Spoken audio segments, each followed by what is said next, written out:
is, to me, just really hits home real quick, because as we get older, those of you who are older than me are probably further along this than I am, and those who are younger may not have gotten there yet, but you realize how short life is, that it just keeps on accelerating. My theory is that's because, when you're 5 years old and you live a year, that's 1/5, 20% of your life, so it seems like a long time. But when you're 50 and you live a year, that's 2% of your life, right? so it doesn't seem as long; it goes faster. But we know that life is short, and that as we hear in some songs and movies, none of us is going to get out of life alive, right? The only way we're going to not see death is if Jesus comes back before we die. Otherwise, we're all going to see death. So I think that's really pointed as far as, help us to realize that our life is short, to live it as we should, and to realize what's important, which is, as we're talking about in Revelation, that's the encouragement, like, whatever happens to you here, what's really important is staying faithful to God. So I think that's really, that's what hit home for me as I was reading that chapter, that psalm. Okay, so we are going to pick back up with Revelation here. And I'm trying to pick up the pace a little bit so that we can get through it and finish it out. I feel like we've really covered most of what needed to be covered, as far as, we went through the history, what's the background, we went through the symbols, we've talked about all of that, and now we're trying to go through kind of not verse by verse, but chapter by chapter, you would say, and talk through what these things might mean. And I was talking with my mom a little bit, and she was kind of like saying that she keeps on kind of forgetting what the symbols represent and those kind of things. And I was like, well, you don't have to, nobody's going to agree on what all the symbols mean 100%, and we don't have to know exactly. We just have to get, I guess I compared it to like a book where the author gives you some description of what's going on, but not all of it. They let your imagination fill it in. Not in that we're supposed to imagine and fill in everything. I mean, obviously God's word is inspired and meant to tell us what we need to know.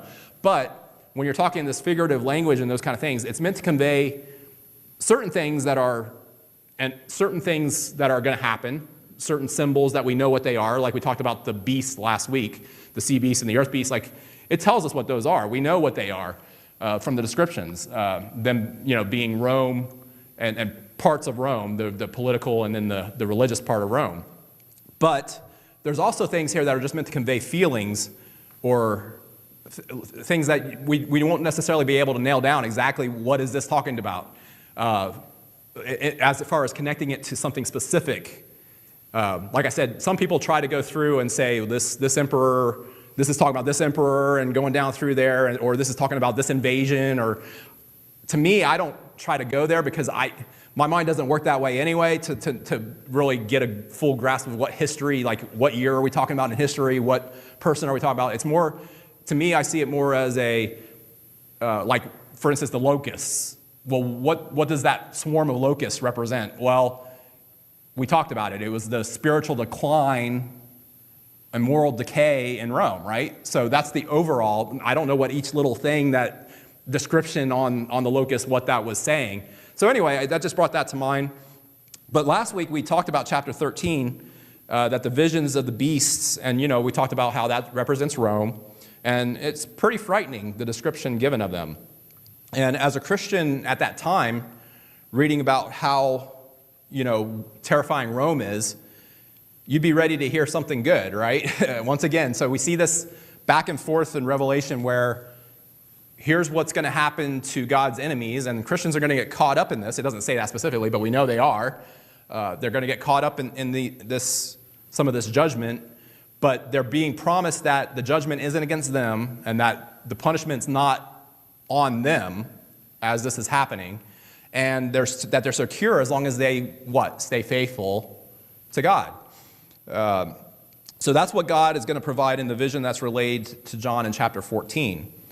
And there are two parts to this chapter, and they're both, I think, good news and encouragement.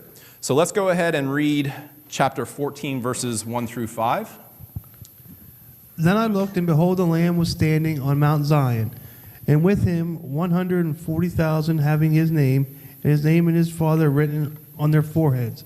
Then I heard a voice from heaven, like the sounds of many waters, like the sound of loud thunder.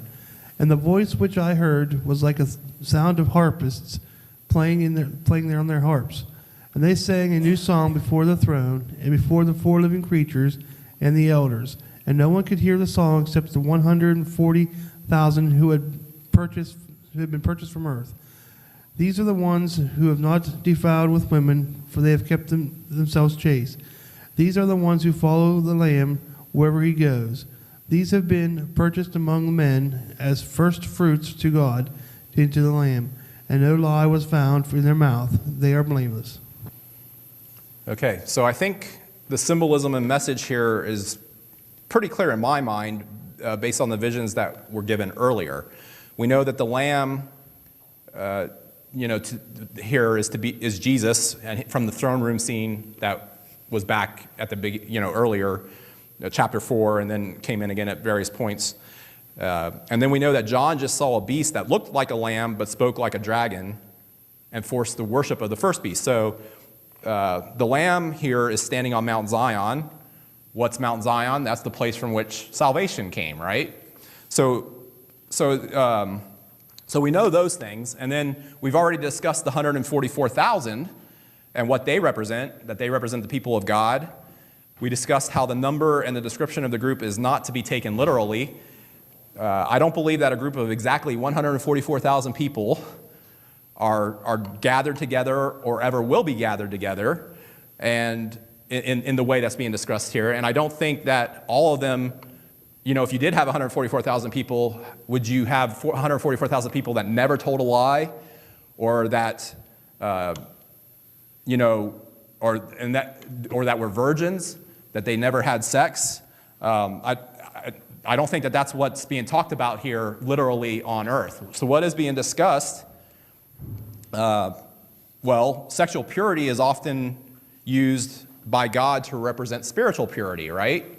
And he often talks about how Israel, what did he compare Israel to? They played the harlot, right? Whenever they would worship another nation's god. So,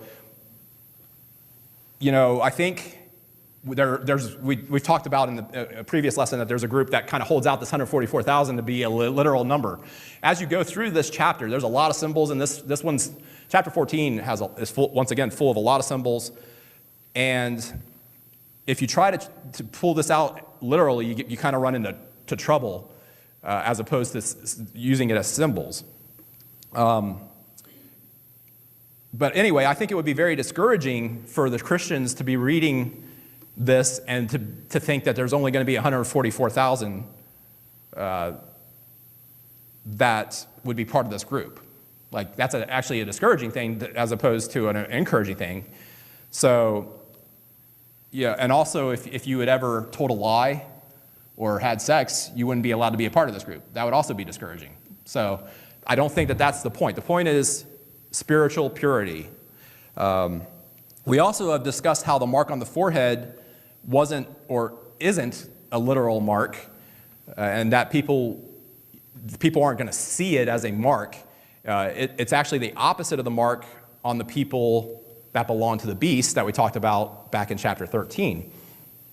It represents people being sealed by God, those who belong to him. So that's in contrast to those who have the mark that shows that they belong to the devil. So, question here about this part of the passage, this vision. Who is singing the new song that's discussed here? It says, and they sang a new song before the throne and before the four living creatures and the elders. And no one can learn the song except for the 144,000. So who is that? Well, we were just talking about, right? God's people, those who are redeemed. So, there are other times in the Bible where a new song is sung. Does that bring to mind anything for anybody? Do you remember? There's one place that comes to my mind right away whenever you start talking about a song being sung.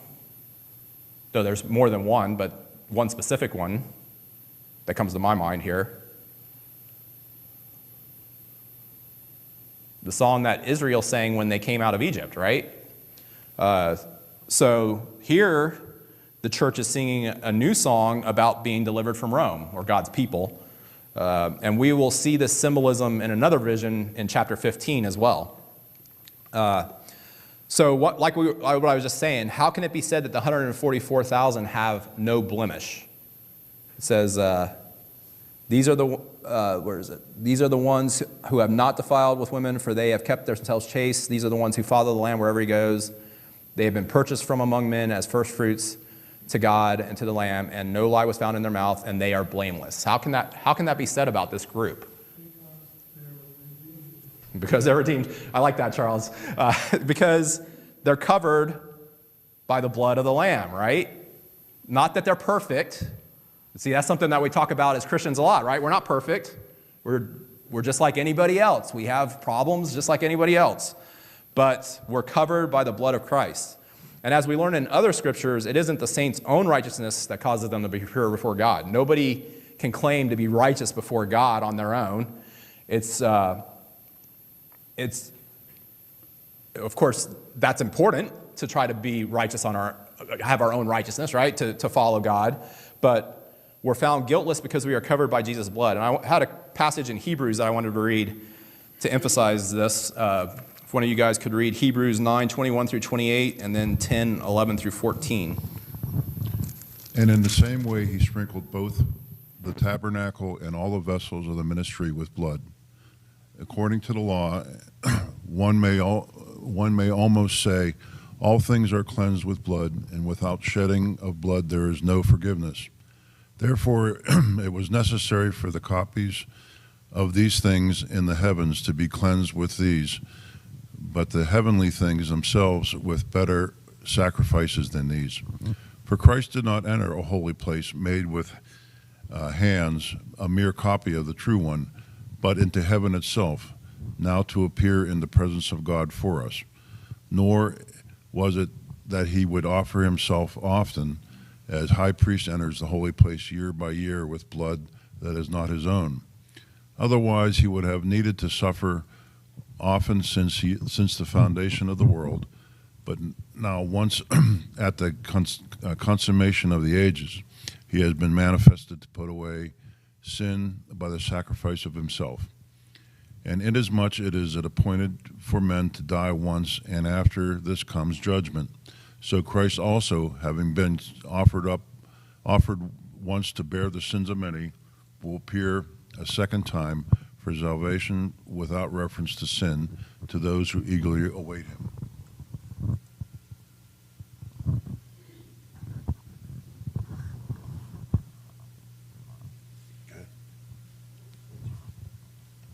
And then go ahead and read 10:11 through 14 too. Every priest stands daily ministering and offering time after time the same sacrifices, which he can never take away sins. But he, having offering one sacrifice for sins for all time, sat down at the right hand of God, waiting from that time onward until his enemies be made a footstool for his feet. By one offering he has perfected for all time those who are sanctified.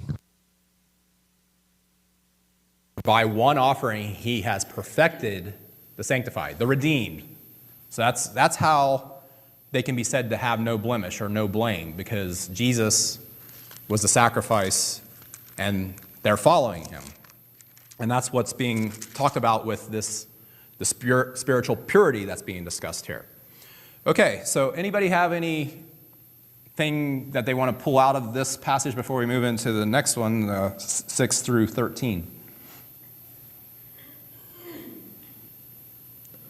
All right, let's go ahead, and if one of you guys wants to read Revelation 14, 6 through 13. And I saw another angel flying in mid-heaven, having an eternal gospel to preach to those who live on earth, and to every nation and tribe and tongue and people. And he said with a loud voice, "Fear God and give him glory, because the hour of his judgment has come. Worship him who made the heavens and the earth and the sea and the springs of water. And another angel, a second one, followed, saying, Fallen, fallen is Babylon the Great, she who has made all the nations drink of the wine of the passion of her immorality.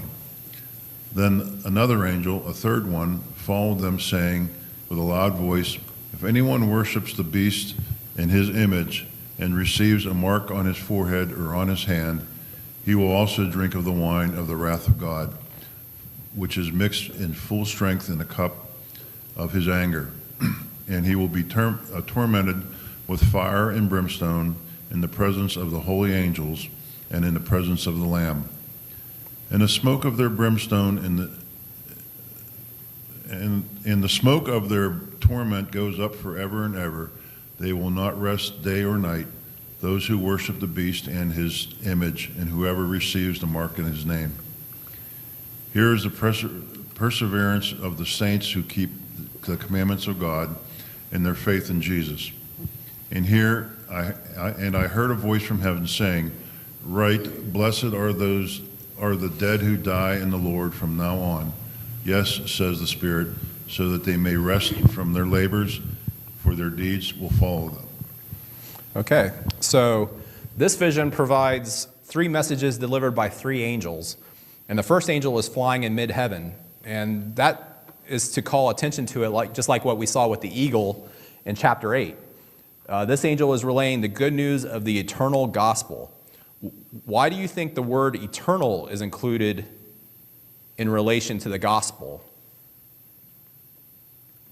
in this revelation?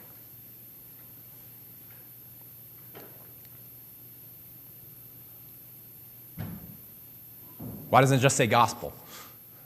Because it goes on from before the beginning of time to well after the end of time. Because, yeah, the gospel is forever. And just like what we were talking about with Jesus, what did we just read about Jesus? One sacrifice for all time, right? Goes backwards and forwards. I'm sure you've heard lesson, well, you may not have, but most of you probably have heard a lesson that talks about the cross going both ways, right? It's eternal. It's forever. No beginning and no end, as far as the way we see beginnings and ends. So the more I read through chapters 12 through 15, I find myself thinking that parts of this section aren't related to any one time period. I think that some of the visions are providing a general description between good and evil. We talked about that, like you saw in chapter 12, where you had what? You had the dragon, God's people, and the Christ, and talking about that. I don't think that's an eternal battle, you might say, although it won't be eternal. I guess it's not eternal. It would be, it's an ongoing battle, for now anyway. It's gone on since God created the world. It will have a beginning and an end, so eternal is not the right word to use there. I think that the good news of the gospel, that God would provide Jesus as a way to reconcile or redeem a fallen people to himself, is also to be preached until the end of the world. And I think that some of the visions emphasize that God has provided a way for people to be saved, and that he wants people to come to him to avoid eternal punishment. That's another part about it here that's important. Having said that, there are a couple of lines of thought that I wanted to kind of just bring out for verses 6 and 7 here, because there are some interesting interpretations that people have, I guess you would say. First off, Hines, and I've talked to you guys about Hines, and I'll continue mentioning him. I don't necessarily agree with his application, but a lot of the things that he says about it, I really find enlightening as he's talking about these things. So he refers to the rapid spread of the gospel during the Reformation period, and I Googled this about these verses just to kind of see what people were saying, and I found this statement as well. Many interpreters see this as an example which demonstrates God's motivations behind the complex events of the end times by offering repeated opportunities for repentance and extraordinary evidence of his truth. God is removing all excuses. These events in part help to prove that humanity does not ultimately reject God because they are misled or uninformed. Mankind rejects God because they love their sin more than their Creator. Now, obviously, that statement is from the futurist viewpoint, talking about these complex events at end times, which I don't think that's what we're talking about here. But once again, both of those things are talking about the spread of the gospel during the Reformation period. Well, during this period of time that we actually are talking about in Rome, we talked about how there's that back and forth between sometimes the gospel is able to be openly spread and sometimes it's being cut off. So I think that the application works there. And then here again, does God want people to come to repentance? And is he trying to does he remove the excuses that we have for not following him? Certainly. So even though both of these statements come from a viewpoint that I don't necessarily hold to, it's certainly things that we can learn and get out of this. So I think that that's important. Certainly there's a warning here and a call for people to accept the gospel before they receive eternal judgment. I don't think there's any doubt of that. There is another interpretation that some of you are probably familiar with by a more limited group. The Mormons believe that this verse refers to a new gospel given to Joseph Smith, and that the angel here is Moroni. So once again, I did a little bit of research to see where that comes from. I think that they believe Moroni is the one that gave him the new revelations in the 1800s. And of course, Moroni is not mentioned in the Bible anywhere that I could find. And I also don't believe that there's any new revelation that's been given. I think we could go through a lot of passages to deal with that and talk a lot about that. I'm not going to spend time doing that because I don't think anybody here subscribes to that. But if anybody has a comment or wanted to talk about that, you can. But I just wanted to bring that up. This is where that comes from, the new revelation, the new gospel. And I think it's a misinterpretation of what's being talked about here. But that is there. It's another thing that somebody interprets there. Anybody have anything they want to go further on that before I move on to verse 8? Just a side note, when you're looking at their redemptions forever, similarly, he transposes that against the torment and suffering that goes on forever. Right. Yeah, the eternal judgment. Yeah, it's both. It's both, right? I mean, it's good or bad. It's eternal. And that's why it's so important for us to realize everybody has a soul and that everybody's important in this. Okay, so in verse 8, a second angel pronounces that Babylon the Great has fallen. What does Babylon represent in Revelation? Rome, right? The Roman world, yeah. Rome.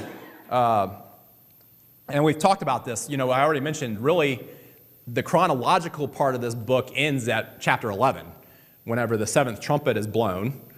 That leads into all the stuff being described here, and then the seven bowls, which we'll get to. So really, it's kind of, after chapter 11, you kind of get into, here's a closer look, here's a closer look, here's a closer look at these things that are happening, or a more detailed look, of filling in. And we talked about that kind of like a book, where you get to a certain point and then it goes back 12 hours or to the previous day to fill in the gaps or whatever. So that's kind of how I see this. So Babylon is Rome. So this angel is announcing that Rome has been defeated. Notice that it doesn't say Rome is falling, but it has fallen. And I don't think this is another proclamation of judgment. It's just stating what has happened through the judgments, or from the Revelation point of view at the time this was written, what is going to happen. So this kind of goes back to my thinking that part of this revelation is a more general description than chronological, like what I was just talking about. You could also say that it just goes back to how technically Rome had fallen at the end of chapter 11. And this is filling in the details. Now, when I looked at what the futurist view of this is, which often is very different from what I would see, the premillennialist view, even they tend to say that the fall of Babylon here is talking about the fall of Rome and is fully more described in chapter 17 and 18, coinciding with what I had just said about how we're getting more description of what's happening. In verses 9 through 12, a third angel announces judgment on those that receive the mark of the beast. And it says they will drink of the wine of the wrath of God. And we're going to see that terminology, the wrath of God, coming up quite a bit more frequently whenever we get to the bowls. The judgment is represented by fire and brimstone, and the fire will not go out. Now, this leads a lot of people to think that we're talking about the final judgment here. And you can see how that would happen with the language being used, but remember what we talked about. Apocalyptic language often sounds like it's the end of the world, but it's referring to a specific event or time. And so McGuigan here doesn't believe that this is discussing the final judgment when those who do not belong to God will be sent to hell. That's the final judgment, the eternal judgment. Rather, this is the judgment of God on the wicked that were persecuting his people through Rome. And so the reason that he believes that is that those that are punished eternally are not going to be in heaven. And if we look at verse 10 here, this is talking about, says, he will drink of the wine of the wrath of God, which is mixed in full strength in the cup of his anger, and he will be tormented with fire and brimstone in the presence of the holy angels, in the presence of the Lamb. When that eternal punishment comes, it's not going to be in the presence of God. That's part of the punishment, right? We're going to be, those who are going to go there, not we, hopefully, are out of God's presence.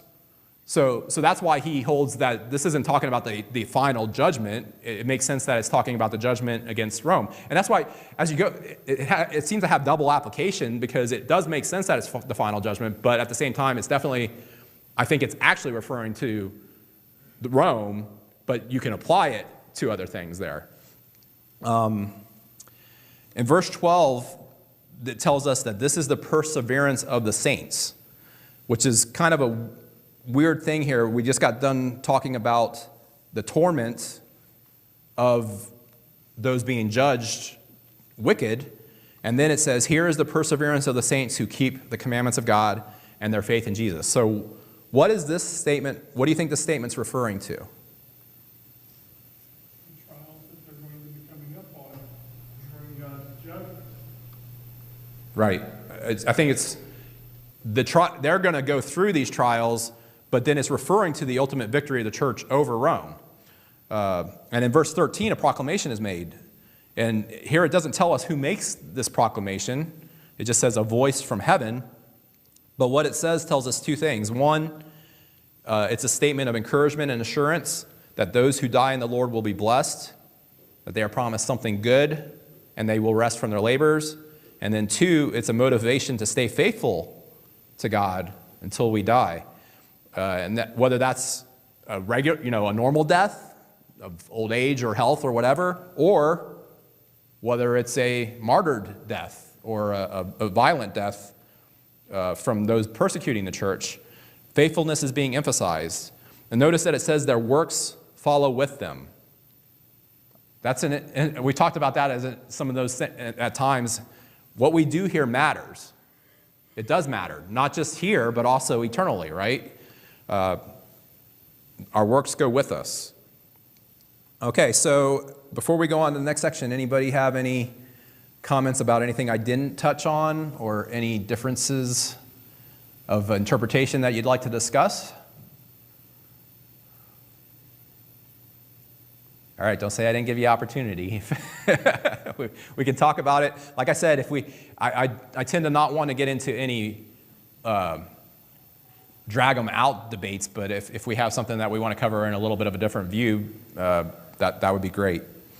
Okay, well, if nobody has anything, let's go on to read chapter 14, verses 14 through 20. Then I looked, and behold, a white cloud, and sitting on the cloud was one like a son of man, having a golden crown on his head, and a sharp sickle in his hand. Another angel came out of the temple, crying out with a loud voice to him who sat on the cloud, "Put in your sickle and reap, for the hour to reap has come, because the harvest of the earth is ripe." Then he who sat on the cloud swung his sickle over the earth, and the earth was reaped. And another angel came out of the temple, which was in heaven, and he also had a sharp sickle. Then another angel, the one who had power over fire, came out from the altar, and he called out with a loud voice to him who had the sharp sickle, saying, "Put in your sharp sickle and gather the clusters from the vine of the earth, because their grapes are ripe." So the angel swung his sickle to the earth and gathered the clusters from the vine of the earth and threw them into the great winepress of the wrath of God. And the winepress was trodden outside the city, and the blood came out from the winepress up to the horses' bridles for a distance of 200 miles. Okay. So the vision in these verses seems to provide more encouragement as Jesus comes to take those who belong to him. However, there are some pretty frightening images here and in this vision, and there are some things that are difficult to interpret, so there's a lot of different takes on what's being said here. The first figure that is seen is a figure sitting on a white cloud with a gold crown and a sharp sickle in his hand. Who and what do you think this figure represents?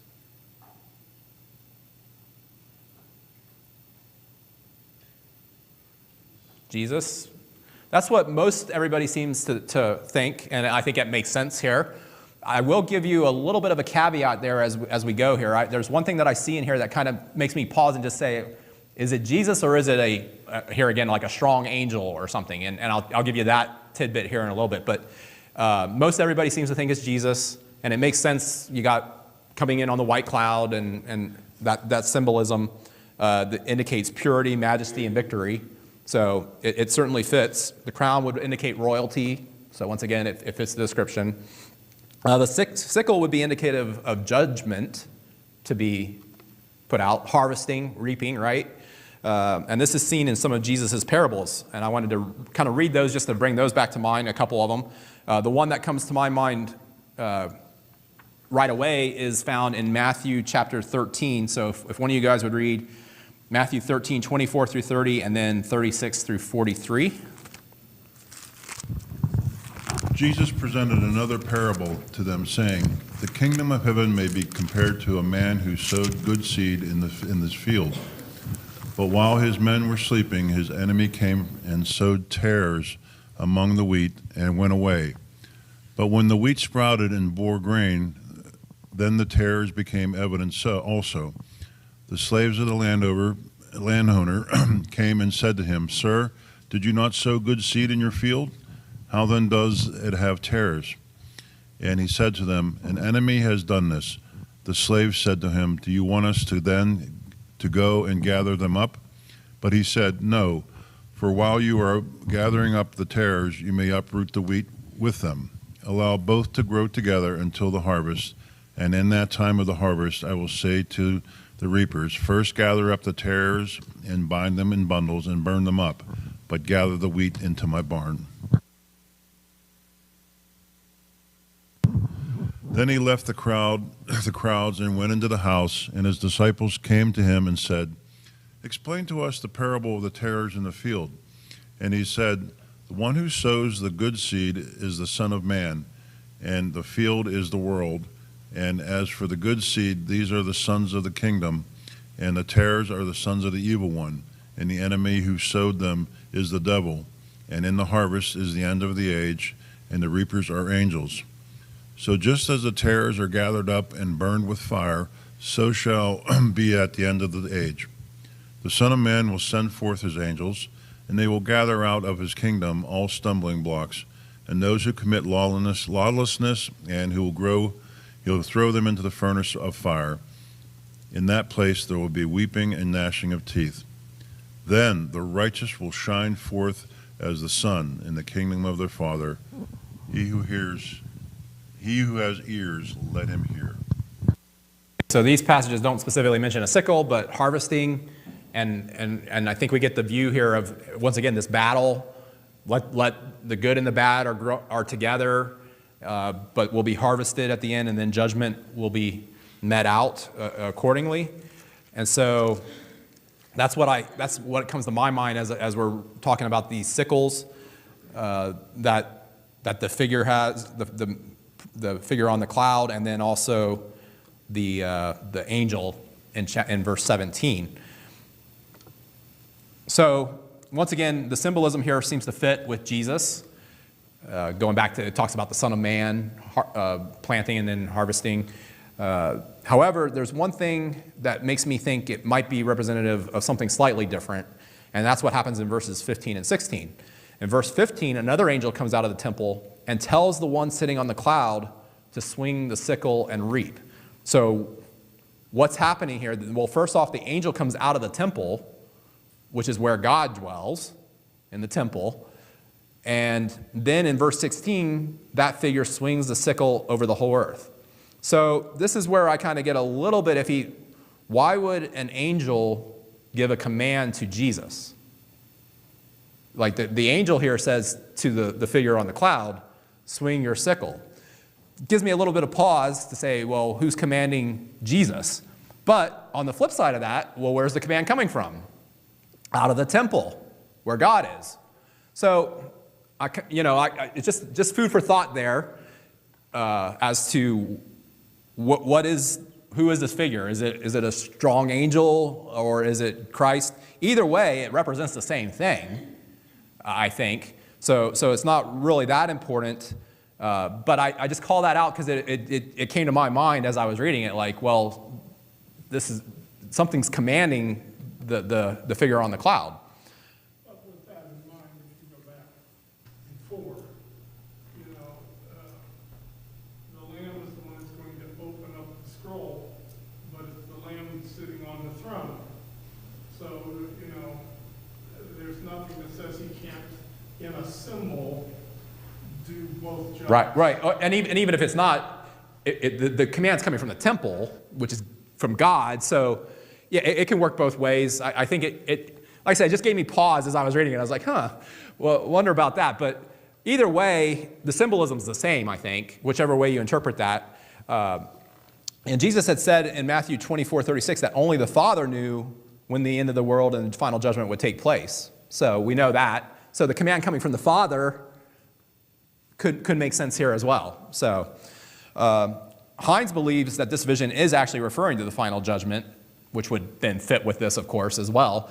Like I said, I don't think so. I always have to keep, it sounds like it's the final, but based off of what we talked about earlier, where we set the table for this, things that are come to pass shortly and quickly, I just don't see it being that, like, yeah, it fits.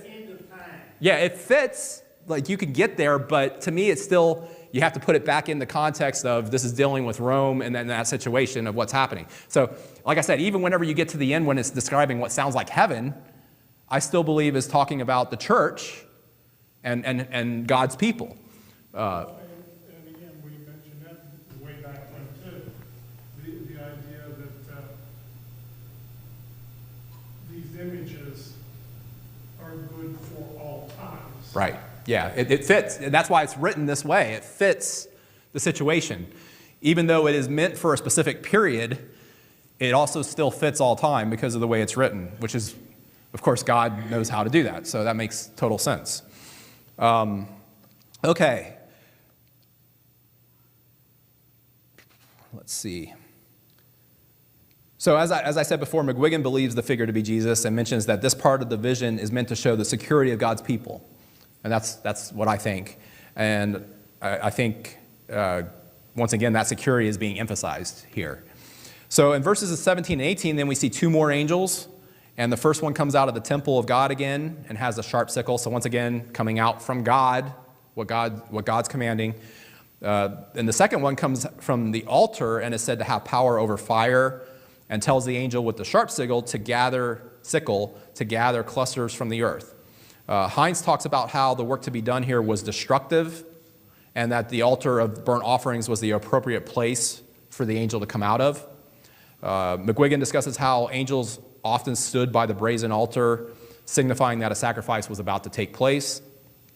So here now we go to the cluster of grapes. They're described as being ripe, and in verse 19, John sees them thrown into the winepress of the wrath of God. So there's that term again, the wrath of God.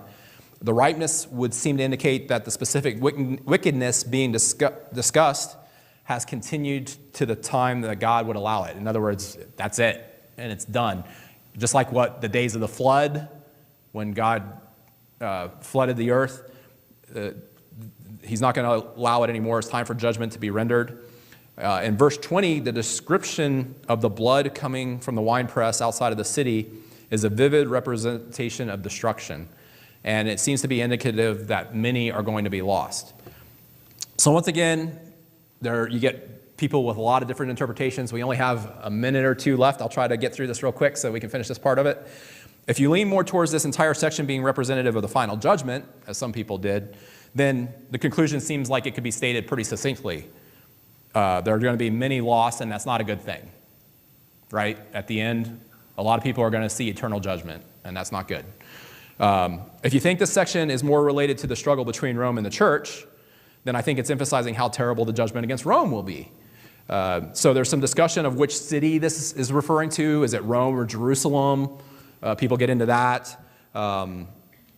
So McWigan doesn't even think it's necessarily discussing a particular city, but mentions that the saints are going to suffer outside of the city just as Jesus did. Remember, Jesus was crucified outside of the city.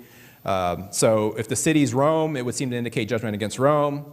If it's Jerusalem, then I think that goes back to more of the eternal nature, final judgment. Because we know Jerusalem is used to represent salvation, so it could represent the final city of God with the lost being outside of that city. Once again, I take that back to the church, like it's related to the church. And finally, you know what? I'll save the final one until next week. So we'll pick up here next week. So thanks everybody, and we'll be back for worship in about 14 minutes, I guess.